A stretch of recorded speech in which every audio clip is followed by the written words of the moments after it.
And we're just going to wait a second here to get started. Thank you so very much for being here. We love learning with you. All right. Okay, so welcome back. I say this every week, but it is so true. That week goes so quickly. And we were saddened tonight because it's, oh my gosh, we're like, this is chapter 9. We've had an amazing 9 weeks. Every single session has just been so informative and helpful. And we've been so grateful to Dr. Elsa Cardenas-Hagen and all the amazing chapter leads that have been a part of this very robust book study. We're very thrilled to have you back. So good evening, everyone. My name is Dr. Pam Kastner. I do have the honor of serving as Patent State Lead for Literacy. And joining me this evening are my colleagues, Lisa Bola, Amy Cavalier, and Francine Duchesik. So happy to have all of you here. Tonight, our chapter focus is chapter 9, Spelling Development Among English Learners. We're very excited about this one.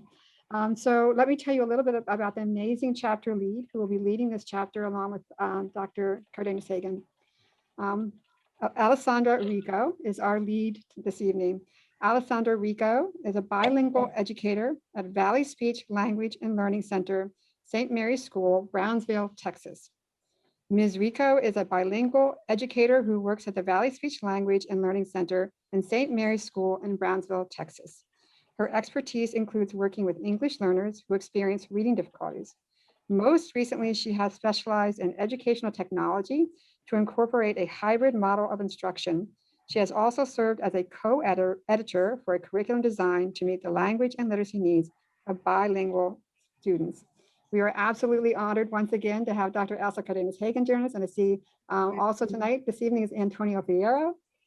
And thank you so much for being here. Thank you so much. And I see that Dr. Linda Cavazos has joined us this evening.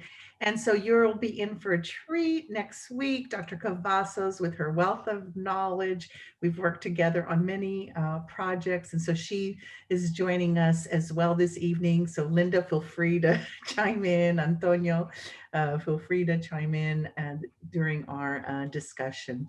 And before we begin, before Alessandra begins, I just really want to think about, imagine Noah Webster as he really thought about spelling and mentioned that spelling is the greatest ornament of writing.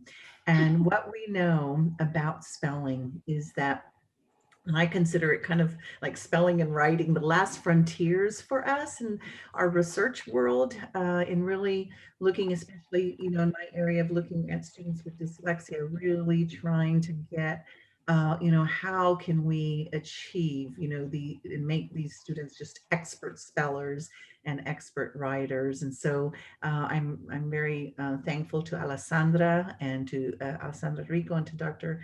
Linda Cavazos for that. And I just want to remind you, and you just think about Dr. Malt Joshi the other day, we did a presentation, and he reminded everyone, he goes, do you know where the last spelling bee champs, the last 4 spelling bee champs are from? He goes, India, And I said, yes, Dr. Joshi. And I said, he goes, do you watch the spelling bee? Yes, of course, because spelling is my thing. It's one of the things I love.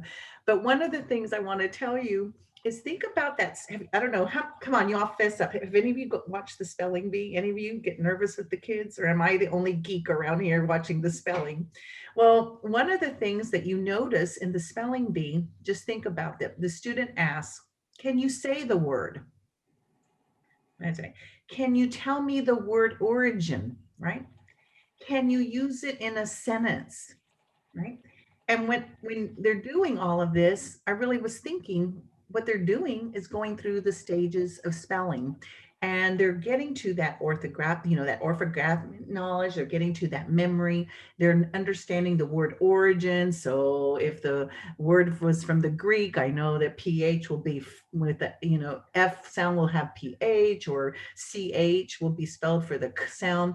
And also they're thinking about the morphology. And so they go through this whole pattern that really what they're doing is going through the stages of spelling development. Amazing. And they have incredible orthographic memory, that's for sure. So as we begin today, Alessandra's going to start us off with just thinking about some of these models and stages of spelling. And so let me actually, you know what, I added a few slides. This evening, what I wanted to do, and I thought we could get into this a little bit better. What I was thinking was that perhaps this evening I wanted to share with you some samples, or just at least one student sample of spelling, and I wanted to go through so we could do an exercise this evening of the spelling, and them making decisions about those spelling errors, and also thinking about whether or not those spelling errors, how do the errors inform instruction. So that's the main thing. In the book, you got this rubric that we were using, and in the rubric, we have these spelling errors. And for some reason, it's not opening. Hold on just one more second. Where is it? There it is. Okay. So as we begin, we know that the purpose, many of you have been joining I see some of the familiar faces out there. Y'all have been so great joining us from week 1. And the purpose of the book was really to increase the knowledge base for English learners and understand the language and literacy development, and think about those key components and the strategies to strengthen their English learner academic achievement. All right. Ale. Sorry, I was on mute. So we're going to begin with Henderson's developmental stages of spelling, proposed in 1981. So we have our first stage, the pre-literate writing. So let's learn our ABCs. At this stage, the child is using a writing tool such as a crayon, marker, pencil, pen, in my child's case, eyeliner, to make marks all over paper.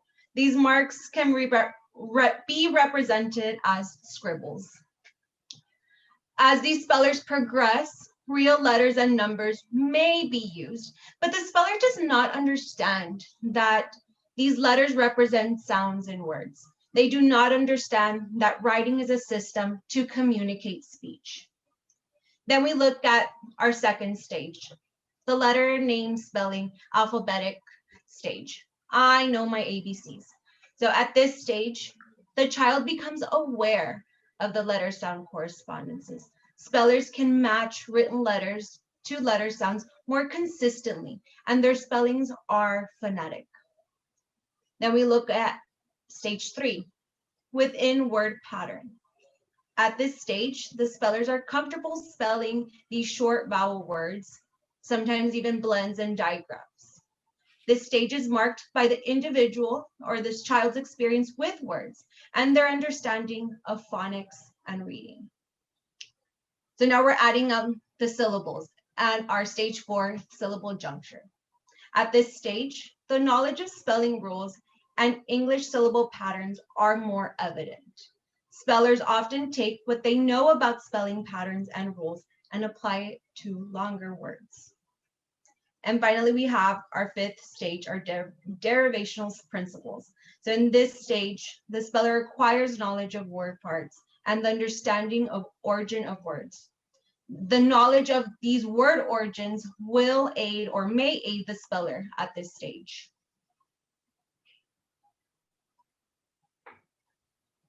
Okay. Now, in 1982, Gentry developed stages of spelling development based on the analysis of spelling among children who did not have formal instruction. So we have our first stage, our pre-communicative stage. Students do not have the knowledge of letter sound correspondences. Therefore, they use symbols from the alphabet. Student spellings are represented by random string of letters. Our semi-phonetic stage is where the concept of letter sound correspondence are emerging.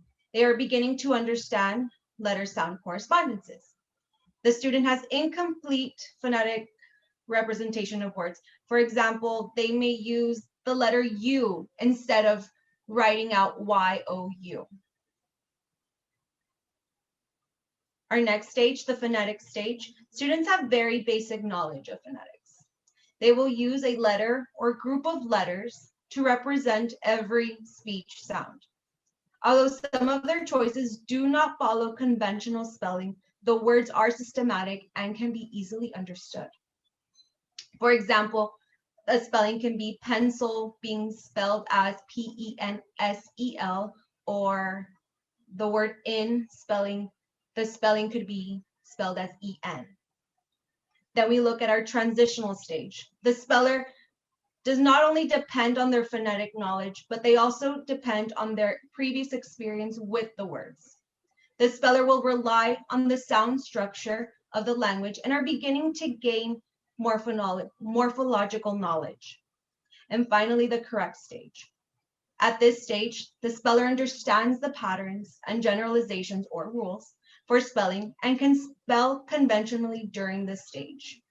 The student can use morphemic information in spelling as they begin to understand those prefixes, the suffixes, silent consonants, alternate spellings, and even irregular spellings. The child's generalizations about spelling and knowledge of exceptions are usually correct. All right, so as we were speaking earlier about those individuals who are in the spelling bee, you can kind of see what I was talking about in regards to spelling development. But now let's talk about spelling development and English learners. And what I want to describe to you is as follows, this proposed hypotheses. And, right now it takes a lot of work to really figure this out. And in one of our studies, we have 50,000 children, which we're looking at just, because we would like to say, this is the stage, let's validate that it's a stage, and let's teach everyone that this is typical and not atypical. So let me describe kind of what we're doing in this area of spelling and want to propose to you, and I propose in the book as well. So as we look at spelling development, we see, Alessandra's baby is definitely getting those scribbles. My grandbabies, they get the scribbles, right? They're being brought up as bilingual, so they, speak two languages at once. But here's what we do know. What we do know is we do see some of these typical patterns that Alessandra was mentioning to you. However, what we find in the students who are English learners is we find what we call the transitional orthography. And we find that, number one, their patterns, their spelling error patterns are quite unique. And these unique patterns really are from using all that they know from the native language and applying that to the second language. However, as instructors, if we don't even know how that works, how those cross-linguistic points work, and we don't understand, well, why are they spelling this this way? I don't understand. Then we might think, oh my God, they didn't process the sound correctly. They don't understand. They're way off. When in fact, they're so smart. They're using their knowledge of the structure of their language and looking at that orthographic pattern in their language and applying it to the second language, such as English. And so let me give you an example. So I might say the English word and might have them spell the English word boot. And I would want that to be B-O-O-T, right? And my student who's a Spanish speaker is writing boot as B-U-T. And I say, good for you. I know that you have processed every single sound. In the Spanish language, the letter U is U. You've got the correct sound. We have a new way in this English language of representing that sound that for you was you in your language, but in English, it's O-O, right? And we know typical too with, the Spanish speaker, like that vowel E, we want to use the I.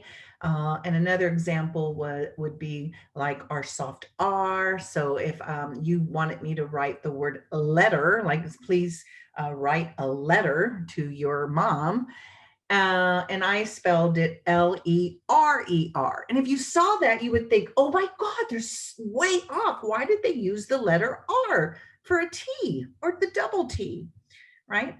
Well, that R in the Spanish language is actually the same sound as our medial T and D. We call it a soft sound. It's called a flap. And we have that Spanish medial R when it's between two vowels. It equals exactly our medial T and D between two vowels in English words. And so a lot of people don't know that. And I like to talk about this because I'm a little spelling little geek, and I like to look at these patterns and figure out the why and see that they overgeneralize, right? But it's not, it's okay. We consider this a transitional orthography.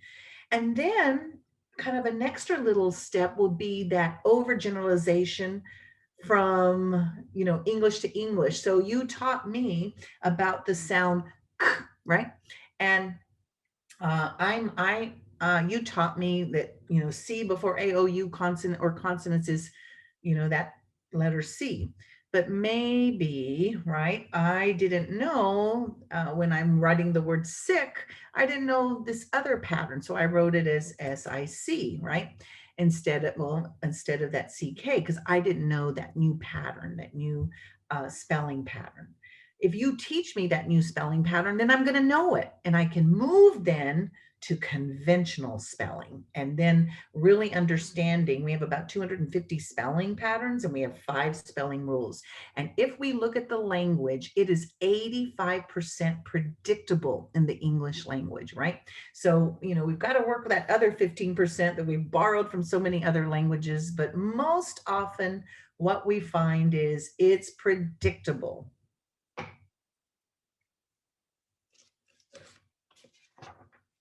All right, and then when we look across the languages, what are some of the ways, you know, are there any vowel sounds that could work between two languages?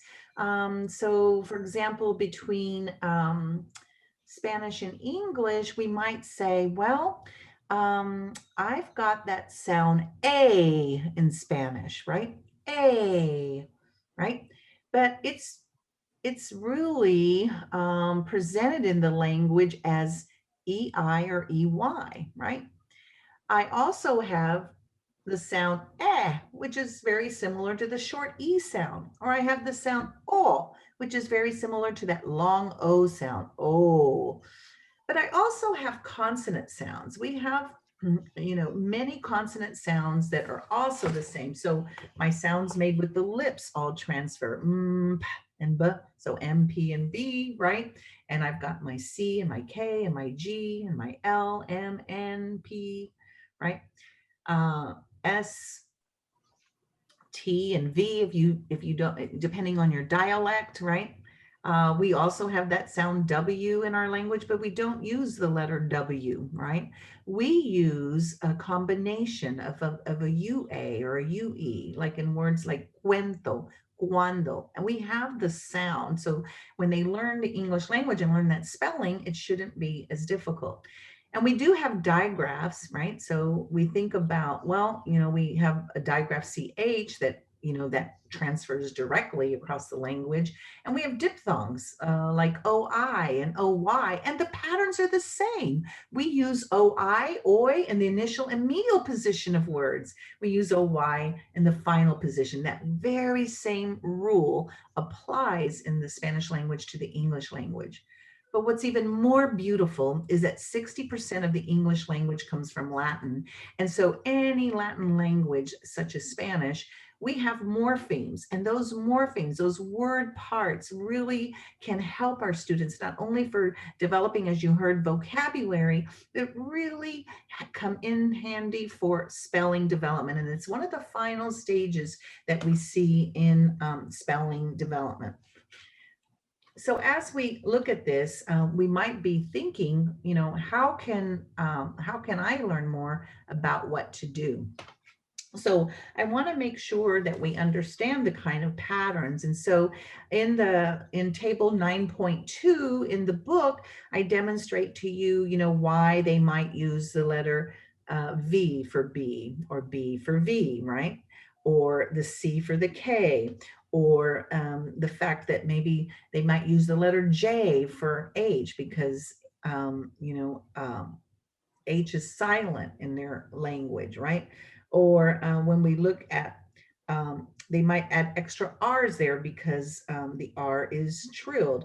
In the blends, when we think about S blends, why would they add a vowel such as the short vowel E to an S blend when they're writing? Well, in the Spanish language, S blends don't occur in the initial position. There's always like a vowel in front of them, right? And somebody asked me, well, how do you tell them not, and I said, you know what I tell the students? Don't open your mouth. Show me your teeth. For any time you see with the S, right? The word begins with an S, you're going to show me teeth. Don't open your mouth. Show me teeth, right? So that they don't add that extra vowel. And they might have the S for the Z because the Z in the Spanish language is pronounced as. So there's lots of reasons. And so I provided you a table in 9.2. We provided you a table of how that might look. As we look at the morphemes, right, we're thinking about the cognates. There's many words that are similar in spelling and similar in meaning. But of course, we do have to be careful because there might be some morphemes or some cognates that some of the cognates are what we call false cognates. There's even an entire dictionary of false cognates. And one of the famous ones is embarrassed, right? And you might think embarazada would be that. So pregnant is the word in Spanish. So I'm embarrassed that I made that mistake, right? Or a word like pie, right? P-I-E, right? P-I-E in Spanish is your foot, right? So I'm not going to eat my foot. So we have to be aware that we call them true friends and false friends. So we have to make sure that these are the cognates. And I think we have shared before on Colorín Colorado some of those list of cognates. We also know that the morphemes are so very important.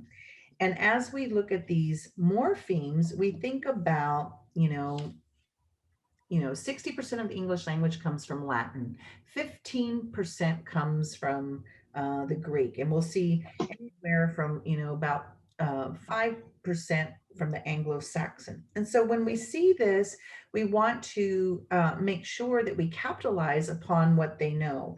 So in the book, we talk about, like just think about the word part phone, telephone, microphone, megaphone.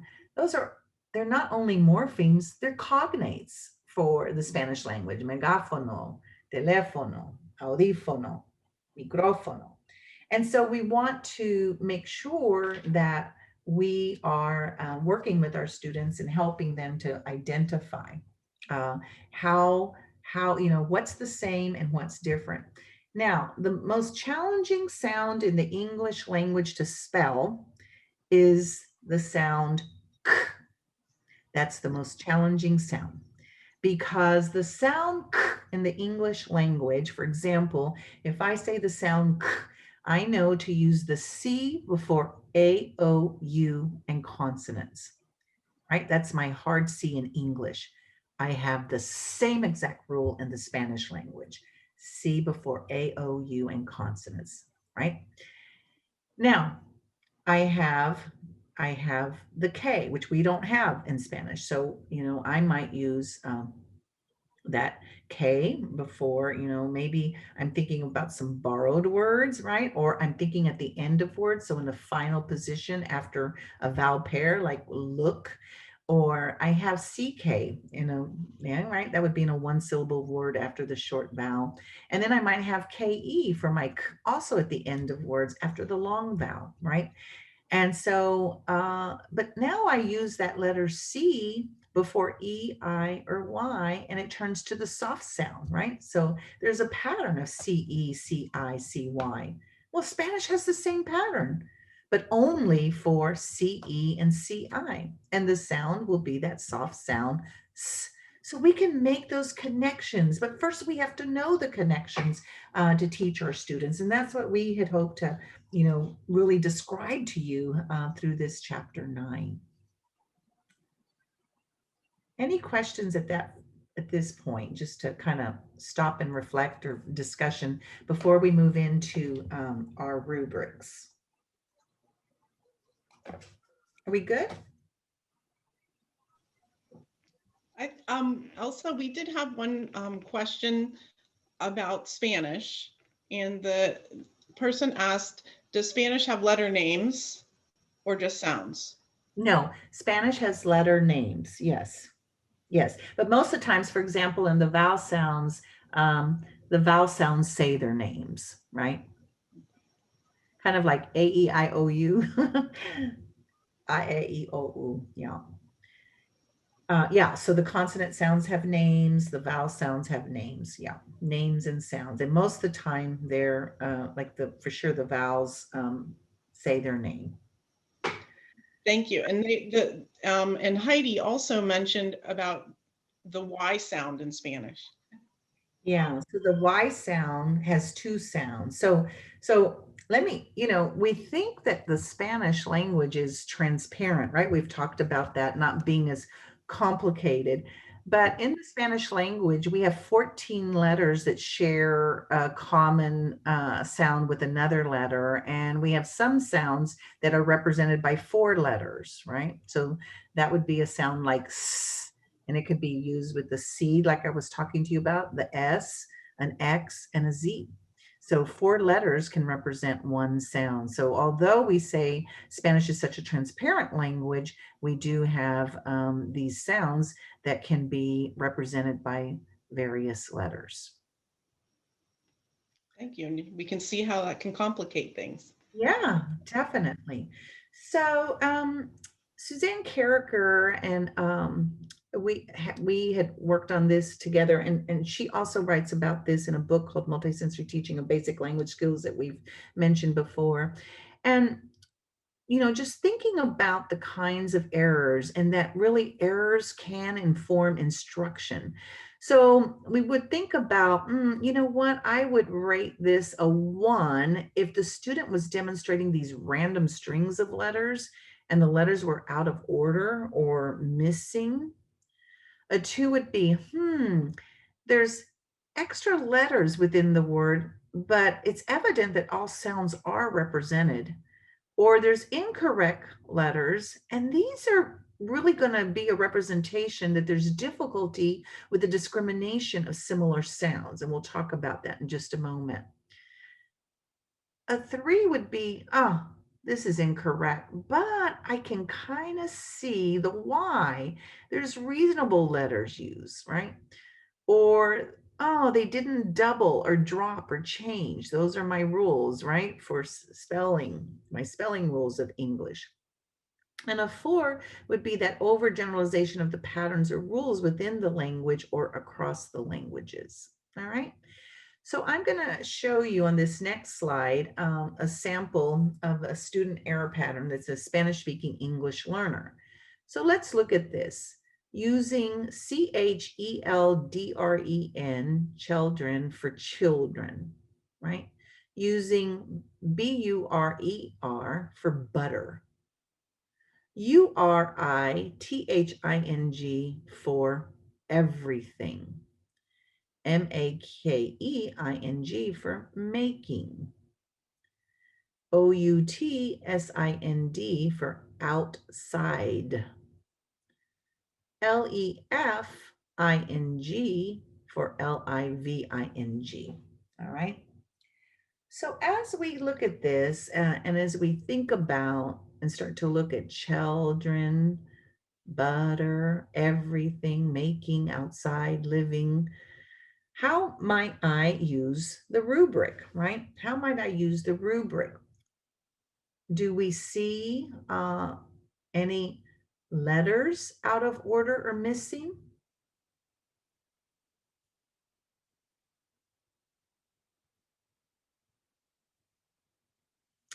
Do we see extra letters within the word, but all sounds are represented?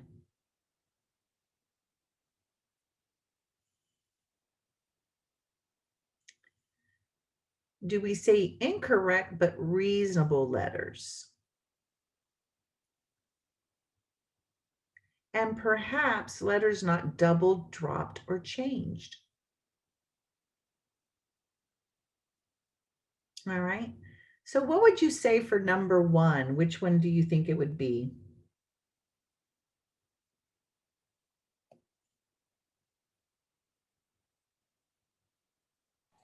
You can go ahead. Yeah, I was going to say, just type your answers in the chat. That'd be great. We're seeing 3s and 4s also so far. Oh dear, I didn't get Lots of 3s. Oh, no, no, no, no. You're giving me credit. Okay. Y'all are doing really, you're giving more credit here. All right, here we go. So when I look at children, right, I see that as a 2, right? We're using that that sound for is. So we've got issues with auditory discrimination. And the same thing for number 2, but let's look at number 3, everything. So we've got a big chunk missing there, right? Everything. And so we're missing that V, right? E. And then it is a 3. So I will agree with you there because they're not doing that dropping rule. And then here outside, we look at, what they have trouble with is really endings, like with D, there's not as many words in the Spanish language that end in D. And so these endings in D are going to be, challenging. And then on number 6, we see there that difficulty and the discrimination and the understanding that F and V are minimal pairs. All right. So let's just think about, what would we do? How about if some of you tell me what you would do? How would you help this student? And then I can tell you what I would do. Somebody want to share?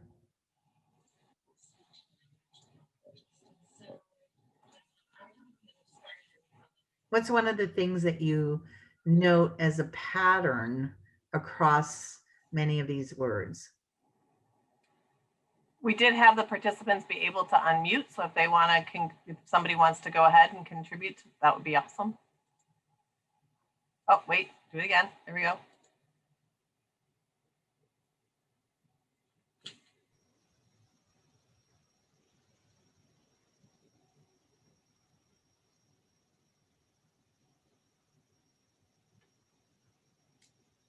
I'm seeing in the chat medial sounds. So if we look here, I think one of the things that I see very clearly are that the vowel sounds are so right? I see that as an issue, but notice I did see the owl was there, right? Which I was excited about, right? And when we look, but we have to be more specific than just saying, oh, it's the medial sound, but really why the medial sound? What, so in children, for children, that very clearly is, I need to know the distinction between and I. And so maybe I use my hand to show what my tongue is doing right here. So, right, when I do versus when I say I, everyone say and your tongue is more flat. You say you lift and raise a little bit further back the tongue. So I use my hand to show them this is the front of your mouth, this is the middle of your mouth, this is the back of your mouth, and this is what your tongue is doing. And so I show them where the vowels are with my hand. Now, if we think about, we also have, so then over there we had look at number 6, we also had for I. So I see that, that for I, for I. So that would be one of my first targets to really help with that discrimination between those two vowel sounds, I. Now, number 2, I see butter, spelled with the R. And as I mentioned before, that's that medial R that does represent that double T. So I would work on teaching them, this is the pattern, that medial R is either going to be a T or a D. right? And then teaching about the doubling, right? And then we have here everything. And then once again, for ev. So once again, we have to teach that very explicitly. I need to also probably work on that V. I already know I have to work on the V because look at number 3 and number 6. So that sound V is challenging. How am I going to teach the difference? Well, let's look. Can everyone put your hand right now on your neck, on your vocal cords, so you can feel your vocal cords. And I want you to say to yourself the sound for F.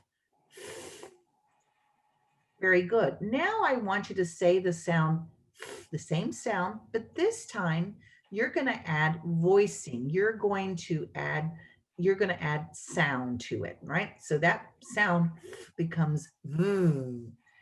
So those are minimal pairs. So the letter F and the letter V are almost the exact same sound. It's your teeth, your upper teeth on your lower lip. But my sound for F will just have air and no voicing.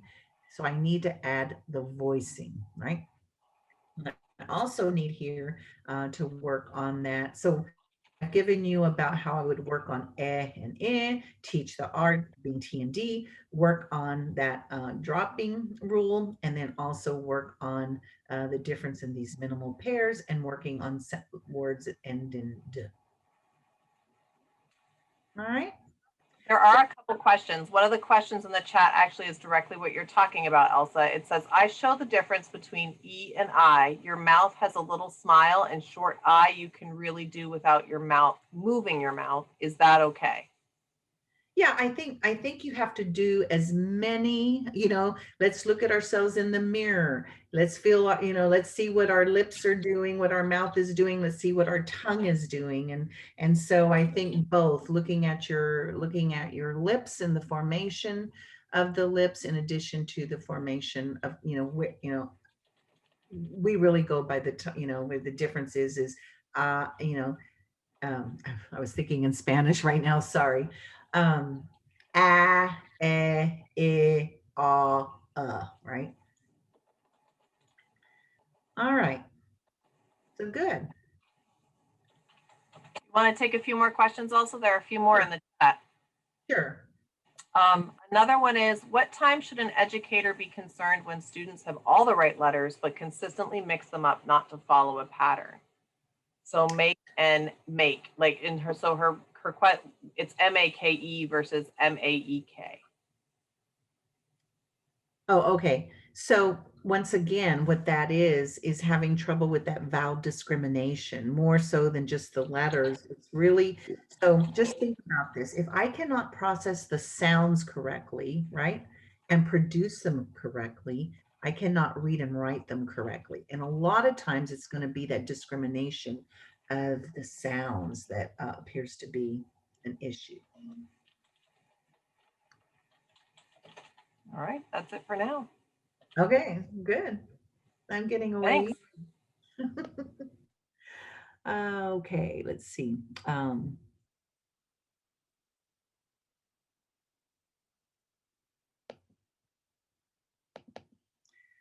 Oops, this was in it.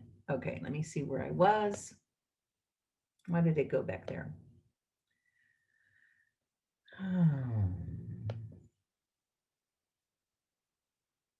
Okay, so now Alessandra will talk to you about, in chapter 9, we also talk about how we might do kind of like what we call a discovery method or a guided discovery of really figuring out, these new sounds and how they might be the same or different.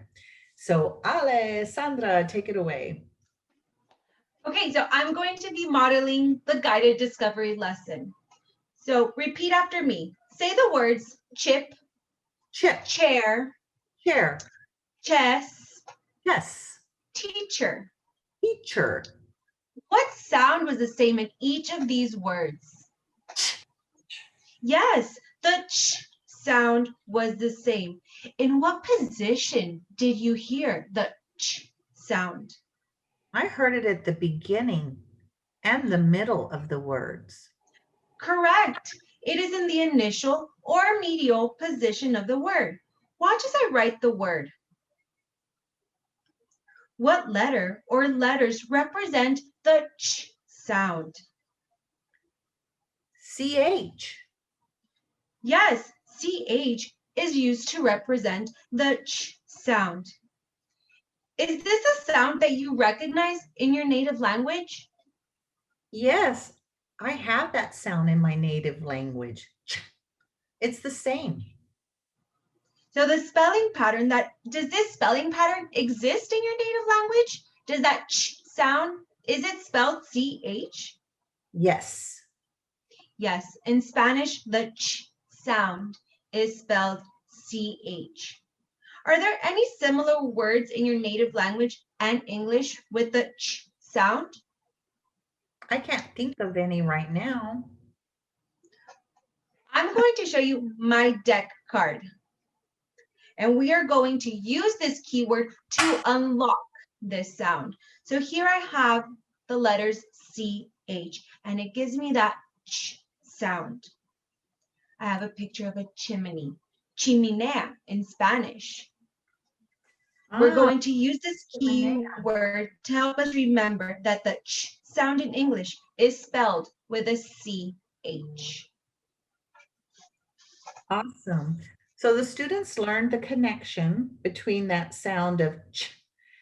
And what we know now is that they're going to have to, and not right away, but later, it's going to be important to learn that, oh, in English, there's another way that ch is represented. What about TCH? And then not at the same time, but later we teach them, oh, in a one-syllable word, whenever it's in the final position, that sound ch will be represented as TCH, a trigraph, all right? So that's really getting to teaching them first the easiest part, right? Because the connection is CH says ch, but later we'll teach them how we can use the TCH in the final position after the short vowel. All right, some questions on that and that discovery. And actually we do have that guided discovery in the book. Yeah. Any questions on that? I'm only seeing a comment. They say we do an arms up, arm and down. Do you hear the sound at the beginning of the word? One arm up. Do you hear the sound in the middle? Both arms up. If you don't hear the sound, no arms up. Oh my, that's so you trying to make it multisensory, right? Yeah, that's cool. All right, now there are irregularities in there's irregularities in the English language. And one of the things we want to do is to teach the students very clearly and explicitly and systematically these irregularities of the English language. And what we want them to do is discover what exactly makes sense, what is regular about the word and what is irregular. And we also want to make sure that they get the sound pictures, right? So the first thing I want to always do for spelling, when we spell, we always go from the sound to the symbol. So I want to make sure, and we want to make sure that they're processing the correct sounds so then they can apply that symbol to the sound. And so spelling is the inverse relationship of reading, right? So, when we decode, so when you decode, you see that symbol and you're translating that symbol to the sound. And so that would be reading or decoding. And then when we spell, we call that encoding. You're taking in that sound and transcribing that to the specific symbol that will represent that sound. All right, so Alessandra's going to model about teaching about the irregularities of the language and a very challenging word for English learners.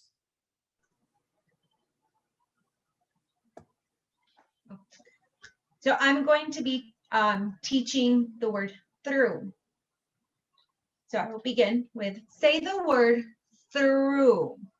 Through. What sound did you hear? I heard ooh. Watch as I write the word. What letters follow the sound symbol correspondence that you understand? So I heard ooh. So the T, the H, and the R makes sense, but this doesn't make sense. So I see Yes, green, right? yes, the letters T, H, R are regular. What letters are not expected and appear to be irregular? O-U-G-H. We're going to go ahead and mark those in red to help us remember that they do not follow the regular spelling patterns. The word through is a preposition. It can go between or within. A sample sentence is, I went through the tunnel. Do you have this preposition in your native language? A través de. Good. Good job. Good job on making a connection from your native language to English. So one last time, say the word through.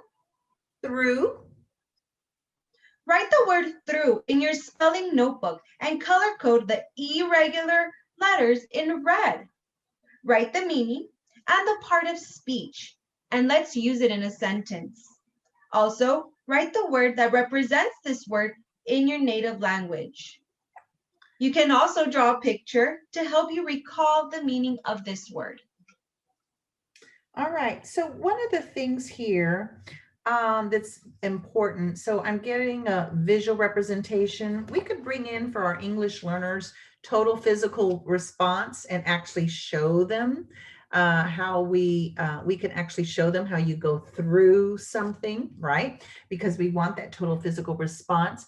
This might be an abstract concept, so we might want to draw that out and have that a visual representation, a hands-on representation. But one of the things that I want to point out to you as you reflect upon, and this is on page 184 in the book. What I want you, if you have the book in front of you, this is what I want you to think about as we go through, and I want you to mark in the book, or if you don't want to mark in your book, that's okay. Take a note. I know, like, I mark up my books, but maybe other people don't. But what I want to take you through is the following. So what we want to do is we want to think about, remember, all through this whole book, we've talked to you about the language components and how important language is to literacy, and especially for English learners. And the components of language that we described in the early chapters were phonology, the sounds, semantics, word and word meanings. We thought about the morphology, if there's any word parts. We thought about the syntax, the grammar, and the pragmatics, the use. So those are the components of language. So now let's analyze this irregular word procedure. Remember, we did this when we were doing our decoding practice. We went through phonology and vocabulary and grammar and pragmatics. So let's look here. What section? Let's see who can answer me. So when we look at this, as you look at the procedure, which parts of this procedure address phonology? Who wants to take a stab at it?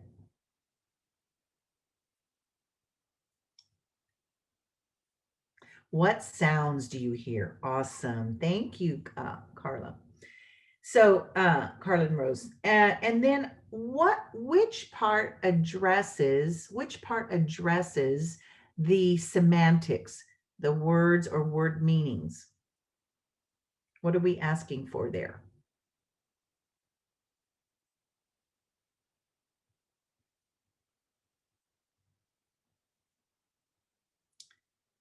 Let me see in the chat. Did y'all put it in? Let me see. I still only see there it is. The word through is a preposition. No, I'm asking for the meaning, The sample sentence. You're getting ahead. You're getting ahead. And then So there it is. when What word is this in your native language? well, that would be my cross-linguistic. Cognate. Yep. Yeah. So where I'm talking about would be. Oh, Diane got it. It can be to go between or within. There you go. It can be to go between or within. And so that's my friendly definition, but that definitely is addressing semantics. And then you're right. We made that cross-language connection, right? Between this is what it means, this is the word, and what does it mean? Do you have a word like this in your language, and what would that be? Tell me about it, right? So getting that discussion going and having them just really thinking about that. Now, the syntax, where's the part about the syntax?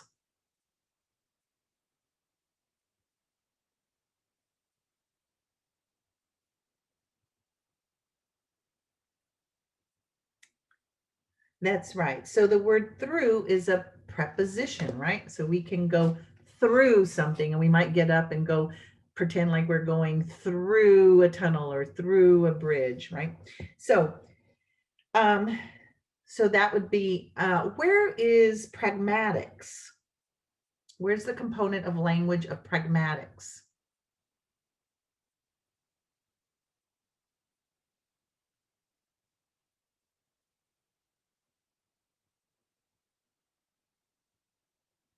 Where I ask, if you read a little bit further, where you're going to write it and you're going to write the meaning, the part of speech, and we're going to use it in a sentence, right? So whenever you have use, that would be pragmatics. And then when we think about, so when we think about language, we're thinking about that phonology, the semantics, the morphology, the syntax, and the pragmatics. And that we really think about on an oral level. And if we were to think about Bloom and Leahy in 1978 did not use this model for written language. But if we were to think about the written language, we're adding the orthography and the orthographic pattern. So where here am I talking about the orthography, those patterns? Give me where that is.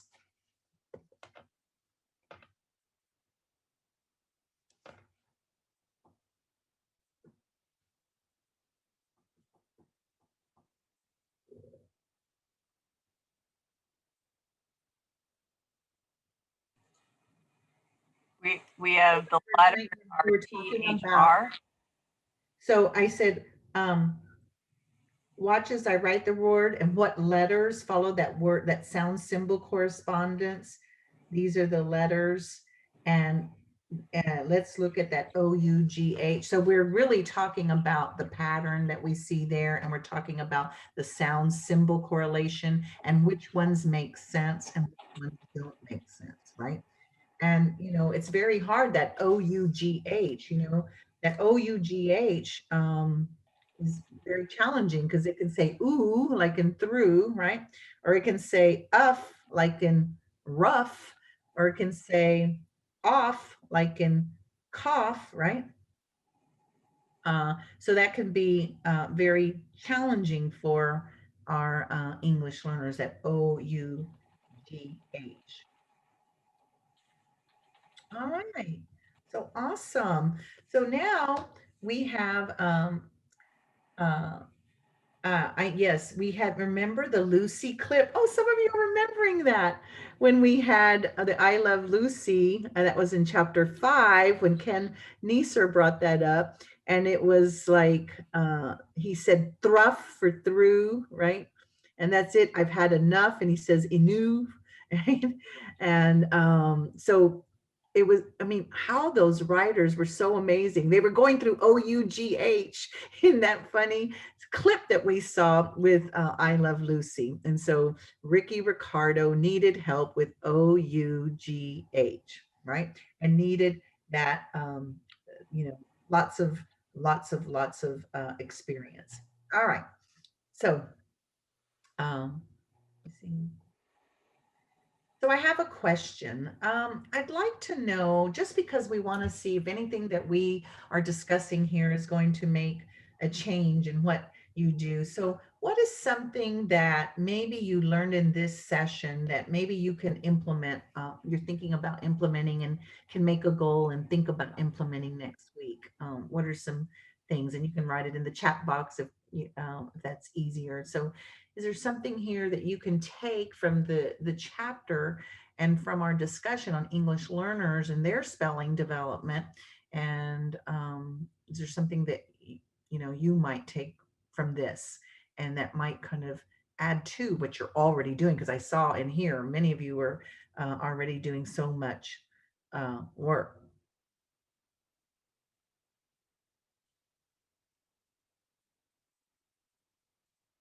Yeah, perforetti. I saw the So- rubric. That's what I've loved. So Yeah. the lesson progression. Use Color this. coding of patterns.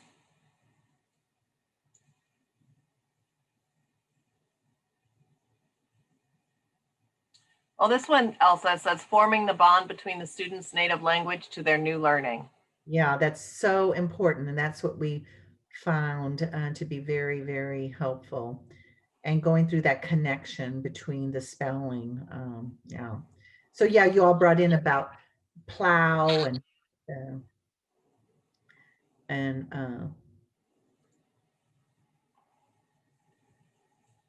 the tough cough as he plows the dough.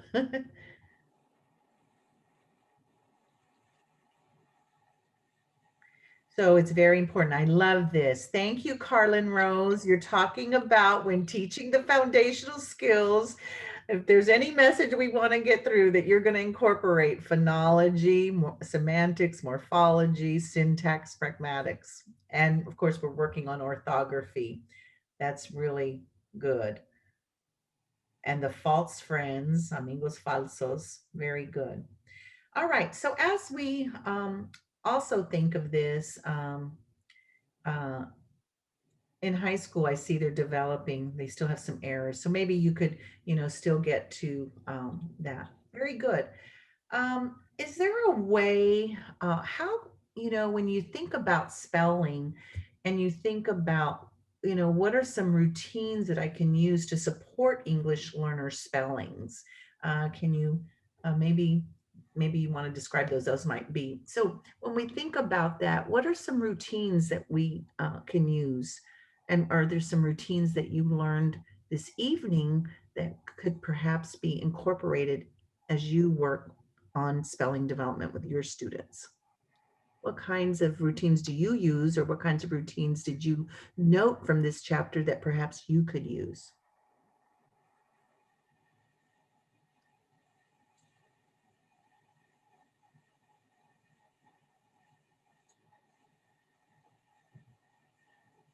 So supporting students to see the connections between the languages, Urdu, Spanish, and Bengali to English, and perhaps between each other languages, making sure that we're doing all those, we've talked a lot about the strategies that work for English learners, and we talked about, total physical response. We've talked about having visuals. We've talked about making sure that they have, multiple opportunities for use.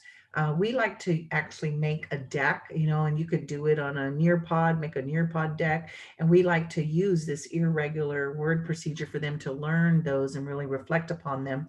And, or when they come across a word, what you're teaching them, once again, is this kind of metalinguistic skill once more, that even as they're thinking, we did it as they were reading, we can do it as they're spelling too and writing, that they can think in this linguistic term. And what happens is they're thinking much deeper about the phonological features, right? Those morphological features. They're thinking about the syntax, the pragmatics, and also the use.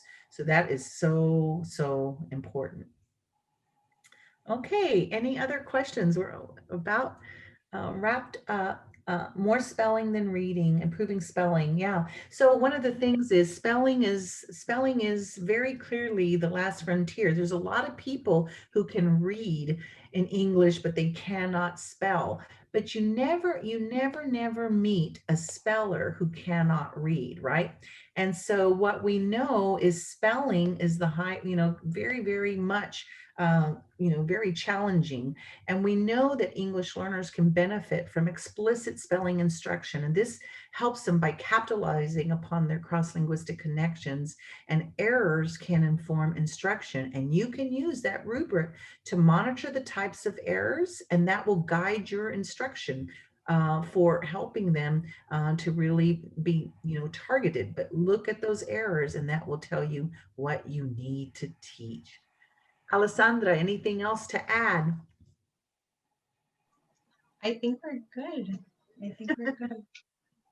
Okay, well, gosh, it's 7 o'clock already. It is. I'm yes. So fast, but you all might not, because we're the ones talking over here. But we sure thank you for listening in all these weeks and for joining us. And I see a lot of familiar faces. Y'all been here from the beginning. So great job. And next week, you're in for a treat with Dr. Linda Cavazos, and she'll have so much to share next week. So we at Patton want to thank you so much, Elsa, for joining us again. Alessandra, thank you so much for being here with us as well from your southern tip of Texas, very, very bottom of Texas down there. Dr. Antonio Fiaro is again on the call, as well as Linda Cavazos. Both of them are here tonight.